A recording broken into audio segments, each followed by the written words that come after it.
이 선한 사마리아인의 비유의 위치는요. 누가복음은 그 예수님의 탄생으로부터 시작해서 물론 예수님의 고난과 부활까지 쭉 이어져 있습니다만 누가복음에 조금 다른 복음서에 비해서 조금 특징이 있다면은 여행기가 많이 있는 것이 누가복음의 중요한 특징입니다. 그래서 제일 앞부분에는 예수님의 탄생 있고 그 다음에는 갈릴리 사역이 나오고 그 다음에는 갈릴리에서부터 예루살렘까지 여행하는 그 과정을 쭉 그린 것이 무려 10장이 넘습니다. 9장 51절부터 19장 27절까지가 여행 이야기라고 해서 계속해서 예수님이 계속 여행하는 장면이 나오고 그 다음에 이제 예루살렘에 들어가시면은 고난과 부활을 이제 겪으시게 됩니다. 그래서 여행 이야기 안에 예수님의 그 구원 사역에 대한 여러 가지 구원을 위한 여러 가지 사역이나 혹은 가르침들이 나오는데 물론 여행은 구원하시기 위해서 예루살렘으로 가시는 겁니다. 달리 얘기하면은 예루살렘에 가서는 고난을 받으시러 가는 거 아니에요. 그러니까 구원을 완성하기 위해서 예루살렘으로 가시는 중이다. 그래서 19장 51절부터 중간에 몇 번 51절에도 나오고 예수님이 이제 얼굴을 굳게 해서 결심을 단단히 해서 예루살렘으로 가신다. 또 예수님이 예루살렘으로 가시는 중이다 이런 말이 중간중간에 자꾸 나오거든요. 그래서 어떨 때는 고난과 관련해서 본문을 해석해야 될 때도 있습니다. 그런데 우리가 오늘 보는 본문은 고난과는 그렇게 많은 관계가 있는 것 같지는 않고요. 여행 이야기 안에 들어가서 9장 51절 안에 들어가서 선한 사마리아인의 비유가 나올 때까지 모습을 간략하게 보면은요. 예수님이 그 사마리아 지방에 우선 들어가시는데 사마리아 사람들이 예수님이 사마리아에 사역하러 오신 것이 아니고 예루살렘으로 가는 길이다. 가는 길에 그냥 지나가는 것이다. 원래 목표는 예루살렘이다 하는 걸 알고 사마리아 사람들이 환영하지 않죠.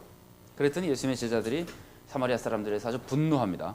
그래가지고 뭐 불을 내려다가 그 대지하는 소리를 하죠. 그럴 능력이나 있으면서 하면 또 몰라도요. 능력도 없는 사람들이 그러니까 근데 재밌어요. 그 표현이 사마리아 사람들이 받아들이지 않고 제자들은 다른 마을에 그랬다고 제자들이 그런 말을 했겠어요? 유대인들이 많이 사는 다른 지방에서 좀 배척했다고 불을 내려서 살읍시다. 그런 말 안 했을 거거든요. 사마리아인이기 때문에 이 사람들이 더 쉽게 원래 적대감이 있기 때문에 그리고 무시하기 때문에 했었는데 예수님이 그러지 못하도록 하셨다는 거예요. 요거 자체만 봐도 선한 사마리아인의 비유에 우리가 영향을 좀 받을 것 같지 않아요? 벌써 사마리아인과의 관계가 그 앞에 나타나고 제자들은 사마리아 사람들을 죽이고 오려고 그랬고 조금 지나고 나면은 비유에서는 사마리아 사람이 유대인을 살리려고 그러고 하는 그런 대조가 이 내부 지식으로서 우리가 간략하게 분위기를 파악하는데 참고가 될 수 있습니다.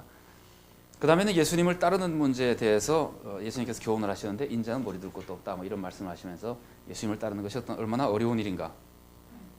이런 얘기는 결국은 예수님을 따른다고 하는 것은 그 많은 어려움들을 극복하고 그 희생적으로 신앙생활을 잘해야 된다는 것이 암시되어 있거든요. 그러면 예수님을 따르는 삶 속에 이 선한 사마리아인의 삶의 모습이 희생적인 모습이 나타나잖아요. 정말 예수님이 원하시는 삶이 이런 삶이다 그랬으면 예수님을 따르는 것 자체가 고난이기도 하지만 그 예수님이 원하시는 대로 사는 것 자체가 세상적인 눈으로 볼 때는 그럴 수도 있다고 하는 것이 이미 조금씩 암시되고 있습니다. 10장으로 들어가면은 70인의 제자 파송 이야기가 나오고요. 이 사람들이 여기가 이제 점점 이제 선한 사마리아인의 비유를 이해하는 그 배경이 되는 겁니다. 점점 가까운 배경이 됩니다. 제자들이 가서 선교 활동을 하고 70명이 선교 활동을 하고 되돌아왔을 때 예수님께서 그 사람들에게 축복 얘기를 해주거든요. 참 너희들 같이 이렇게 지금 구원을 체험하고 있는 사람들은 행복한 사람이다. 그리고 뭐 하나님에 대해서 예수님께서 말씀하시는데 그 내용을 보면은 예수님이 하나님의 마음도 아시고 하나님의 뜻을 잘 아시는 것처럼 말씀하시거든요.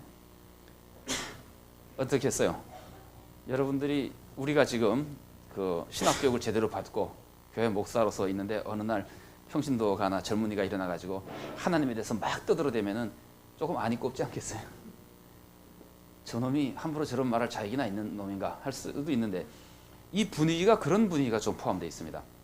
물론 예수님은 이미 상당히 인정받고 있고 율법사로서도 어느 정도 인정을 하고 있는 사람이지만 그래도 이 젊은 예수가 하나님에 대해서 뭐 독특하게 뭘 많이 아는 것처럼 딴 사람하고는 비교하는데 많이 아는 것으로 얘기하니까 이 율법사가 안 입고 왔다는 건 제가 그냥 우리 평시에 그냥 예를 한 거고요. 이 사람이 안 입고 왔다고만 볼 수는 없습니다. 그러나 적어도 시험은 해봐야 되겠다 이거예요. 저 사람이 정말 저렇게 독특한 그 신지시결을 얘기할 수 있는 사람이냐? 그래서 오늘 본문을 보면은 율법사가 시험하여 물어보잖아요. 율법사가 시험하여서 정말 그 제대로 아는가 좀 보자.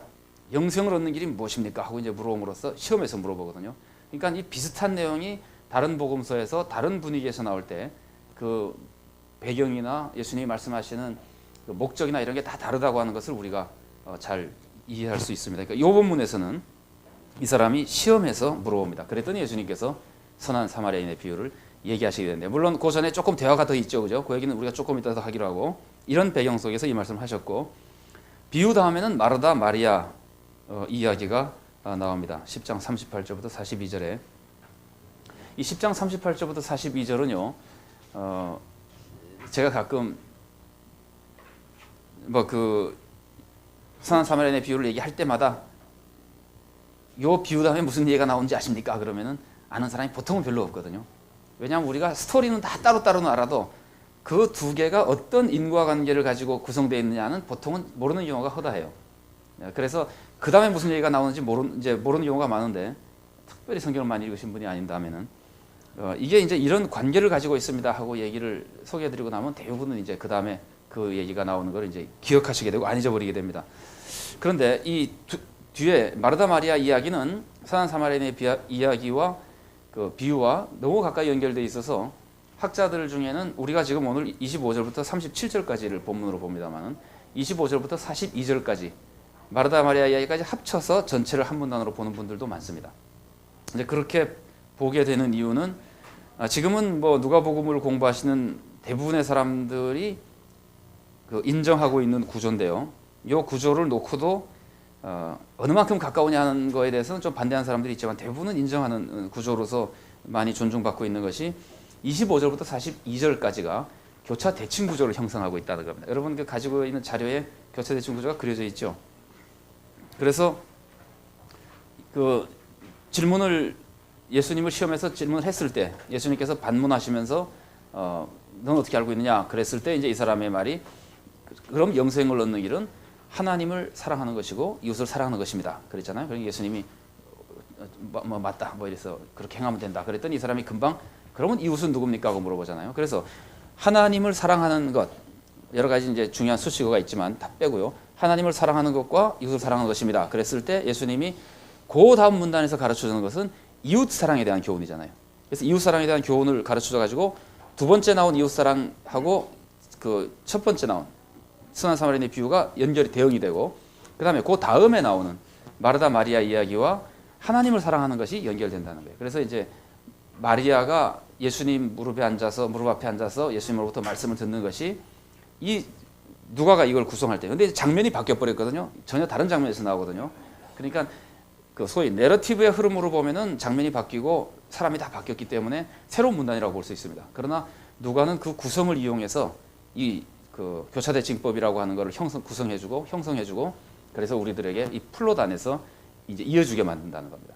그래서 선한 사마리아인의 비유로 끝나지 않고 마르다 마리아 얘기까지 합침으로써 하나님 사랑과 이웃 사랑이라고 하는 것이 완결되게끔 만들어주는 구조를 가지고 있습니다. 이 구조와 관련된 이 구성 혹은 구조와 관련된 것은 메시지는 나중에 조금 더 살펴볼 수 있을 것 같고요. 우선 우리가 비유의 위치를 살펴보기 위해서 마르다 마리아 이야기와 이렇게 연결돼 나온다고 하는 것을 우리가 기억할 필요가 있습니다. 그 조금 그 위치하고는 좀 다르지만 뭐 많이 안 살펴볼 것이기 때문에 지나가면서 잠깐만 본다면은 이 선한 사마리아인의 비유와 마르다 마리아 얘기는 하나는 비유고 하나는 사건이지만 이 두 가지 사건은 선한 사마리아인의 비유에는 주인공이 누구예요? 선한 사마리아인이죠, 그죠? 남자입니까, 여자입니까? 남자죠, 그죠? 그 뭐 명기 안에도 우리가 남자라고밖에 볼 수 없는 여러 가지 분위기가 구성되어 있습니다. 마르다 마리아 사건에서는 주인공이 누구죠? 여자죠, 그죠? 그래서 누가복음의 아주 중요한 특징, 남녀의 균형을 잡아가면서 그 당시로서는 아주 파격적으로 여성을 높여주고 지금 우리들이 눈에 보기에는 남녀가 대등하게 보이게끔 해주는 누가복음의 모습을 보여준다고 볼 수도 있고 좀 달리 얘기하면은 다른 각도에서는 사마리아인을 높여준다고 하는 것은 그 당시에 아주 멸시받는 사람을 높여주는 거죠. 그리고 동시에 그 다음 장면에서 여인을 높여주고 있다고 하는 것. 근데 이건 여성 신학 하시는 분들마다 의견이 조금 다릅니다. 조금 다르긴 한데 제가 보기에는 이쪽 의견이 더 좋은 것 같아요. 이 마르다는 식사를 대접하잖아요. 마리아는 예수님 앞에서 말씀을 듣잖아요. 그런데 말씀을 듣는 제자가 되기는 여성으로서는 어려운 사회였다 이겁니다. 그러니까 죄송합니다. 그때로 돌아가서 말씀드리는 거니까 여자가 음식 준비해서 뭐 뒤처리하는 뒤치다거리하는 거는 여자들이 할 만한 일이지만 어디 여자가 감히 예수님 앞에 와서 말씀을 들으면서 말씀을 따라 듣는 그런 제자의 자리를 차지할 수 있느냐라고 볼 수 있는 것이 그때 사회 문화입니다. 그러니까 랍비들은 여자 제자를 그런 식으로 양육하지 않았다 그래요. 그런데 예수님 앞에 마리아가 이렇게 앉아서 듣는 모습은 그 여인을 높여주는 모습이라고, 특히 그 당시 문화로 볼 때 보는 것이 좋을 것 같은데, 그렇게 보면은 비천한 사마리아인도 높여주고 당시로서는 이렇게 천대받던 여인을 높여주고 있는 모습에서 두 가지가 같은 모습을 보여주기도 합니다. 근데 오늘 우리가 살펴보려는 본문하고 메시지와 직접적인 관계는 없고요. 비유의 배경은 아까 제가 말씀드린 대로 예수님이 하나님에 대해서 많이 아는 것처럼 말씀하시니까 율법사가 질문하는데, 이 질문은 도전으로서의 의미를 가지고 있습니다. 그러니까 이때 예수님이 답변을 제대로 하지 못하면은 예수님은 많은 사람들 앞에서 망신당하는 것이고, 그 이후는 예수님의 교훈이 사람들 앞에 힘이 없어지는 겁니다. 근데 그래서 이제 예수님께서 그 도전에 대한 응답에 예수님께서 하시는 것은 근데 원래 그 당시 사람들이 가지고 있는 관점으로 보면 예수님과 율법사가 누가 더 권위가 있습니까? 일상적인 사회 풍습으로 보면 율법사가 더 인정받고 있는 사람이잖아요. 그런데 율법사가 예수님께 도전했다고 하는 것은 우선 예수님을 굉장히 높인 거예요. 이렇게 도전이라고 하는 것은 항상 대등한 관계에서만 이루어지는 거거든요. 이 명예와 수치라고 하는 그 당시 관습에 대해서 우리가 조금 살펴보겠습니다만은, 도전이라고 하는 것은 대등해야지 하는 것이지 자기보다 훨씬 못한 사람에게는 도전하지 않습니다. 그럴 때는 그냥 욕하고 그냥 치워버려야 됩니다. 되먹지 않은 소리 집어쳐라 이러면 그냥 끝나는 겁니다. 훨씬 권위 있는 사람이. 그런데 그걸 물어보고 대화를 해서 이기려고 한다고 하는 것은 인정한 거예요. 그래서 이제 우리가 이 분위기를 보면 도전이라고 볼 수 있는데, 예수님께서 도전을 이기신 방법이 기가 막힌 방법이에요. 예수님께서는 당시 문화에서는요, 제가 전에도 한번 말씀드렸지만 명예가 가장 중요한 가치 기준이거든요. 그래서 언젠가 우리 그 얘기를 잠깐 나눌 때 우리도 체면을 굉장히 중요한다고 하는 것처럼, 근데 그 명예를 중요하게 생각하는 그 사회에서 자기가 명예를 얻을 수 있는 방법은 나면서부터 어떤지, 예를 들면은 뭐 제사장 집안에 태어나면은 명예롭죠. 태어날 때부터 명예롭고, 부잣집, 뭐 왕의 아들, 그러니까 나면서부터 얻는 명예가 있고 태어나서부터 획득해야 되는 명예가 있습니다. 공부하고 싸우고 기술 얻고 이래가지고는, 근데 그때부터는 명예를 어떻게 얻어야 되냐면은 남에게 이김으로써 자꾸 얻게 되는 겁니다. 그러니까 명예가 끝없이 펼쳐져 있는 것이 아니거든요. 그 중에서 명예는 이렇게 제한되어 있기 때문에, 그러니까 지금은 우리가 그런 말을 쉽게 합니다만은, 여러분 혹시 신문에 가끔 뭐 광고랑 이렇게 나오는데 한 방향으로 다 같이 뛰면은 1등이 한 명이지만, 그런 거 기억나세요? 360도로 뛰면은 360명이 1등이다. 왜냐하면 다 서로 그래서 지금은 개성을 중시해가지고 뭐 예능을 잘하든 체육을 잘하든 뭐 오락을 잘하든 뭘 잘하든 하나만 잘하면은 그걸로서 이제 얼마든지 1등이 되고 훌륭한 사람이 될 수 있다고, 명예가 상당히 많아졌지만 그 당시에는 그렇지 않거든요. 지금도 우리 사회는 명예 그러면 주로 정치 권력과 많이 관련돼 있잖아요. 그래서 좀 비극적인 표현입니다만은, 훌륭한 학자들마저도 학자로서 끝나지 않고 어느 정도 되고 나면은 이 정치 관료에서 이렇게 올라가는 것을 더 명예로 생각하는 경향이 조금 있는 것이 우리의 어떻게 보면 비극 중에 하나인데, 이 당시로서는 그것이 굉장히 좁거든요. 명예라고 하는. 그러니까 자꾸 싸워서 얻어야 되는 겁니다. 싸워서 얻는다고 하는 것은 상대방을 누르고 얻는 겁니다. 명예를. 그러니까 이 율법사는 예수님에 대해서 시험하는 것으로서의 도전도 있지만, 많은 사람들이 예수님을 지금 따르고 있잖아요. 그럴 때 예수님을 한번 누르면은 자기가 같은 율법사 중에서도 우수한 사람으로 명예가 이제 뜰 수 있게 되는 겁니다. 이런 여러 가지 상황에서 이 사람이 이제 질문했다고 볼 수 있고, 근데 예수님은 그걸 이겨내는 방법이, 예수님이 논쟁할 때 많이 쓰셨던 방법이 뭐예요? 질문하면은, 예수님이 질문을 받으면 많이 하시는 것 중 하나가 반문하는 경우가 많죠. 너는 뭐 어떻게 생각하냐, 뭐 이게 어떠냐, 뭐 이렇게 반문하신 경우인데, 이 경우도 대표적으로 아예 처음부터 바로 반문하잖아요. 영생을 얻는 방법이 뭡니까? 어떻게 하면 영생을 얻습니까? 그러니까 예수님이 전제는 해줬어요. 율법에 어떻게 되어 있느냐, 너는 율법을 어떻게 있느냐. 그러니까 이 사람이 대답하잖아요. 대답했는데 보세요, 예수님의 대답을 우리가 속되게 표현하면 이런 기분이 듭니다. 잘 안 해. 얼마나 창피해요, 율법사가. 뭡니까 하고 물어봤더니 예수님이 쩔쩔매면서 답변을 해주면 이 사람이 옳습니다, 틀립니다 이러면 예수님이 시험을 당하는 사람이 되는데 갑자기 면접관이 바뀐 거예요. 예수님이 물어보고 나서 이 사람이 저쪽 대답을 못해도 곤란하니까 자기가 아는 대로 얘기하니까 잘 안 해. 그러고는 한마디 덧붙이시기를 그렇게 행하면 돼. 그러니까 뭐 여기서 완전히 이겨버린 거예요. 이 명예의 도전과 응답에서. 그래서 율법사가 금방 깨달은 겁니다. 아, 내가 이거 당했구나.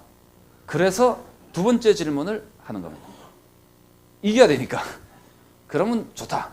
이웃은 누구냐? 뭐 이런 식의. 근데 물론 다른 의미도 좀 같이 있습니다만 조금 이따 더 살펴보기로 하고요. 이런 배경 속에서 이런 대담 아니면 논쟁과 비슷한 상황 속에서 예수님이 두 번째 질문한 이웃이 누굽니까 하고 물어봤을 때 예수님은 결국은 이웃이 누구냐고 답변하실 때도 반문으로 이겨요. 그런데 그 반문을 하시기 전에 처음에는 율법이라는 한마디로 했었고 율법이 어떻게 되어 있느냐 라고 물었고 이번에는 반문하시기 전에 이 비유를 얘기해 줌으로써 이 사람이 아주 꼼짝 못하게 만들어 놓고 비유를 던져주고 나서 어떻게 생각하느냐. 그래가지고는 그러니까 그 당시 말로 명예에 대한 대결에서는 비교도 안 되는 거죠. 여러분 그래서 예수님의 악의 세력에 대한 예수님의 승리를 많이 얘기할 때요. 예수님이 승리하시는 것 중에 한 가지 모습은 논쟁에서의 승리입니다. 전에도 제가 말씀드렸습니다만 논쟁에서의 승리 자체가 예수님의 신적인 권위를 보여준 한 가지 모습입니다. 여기서 이제 그런 것 중에 하나라고 볼 수 있습니다.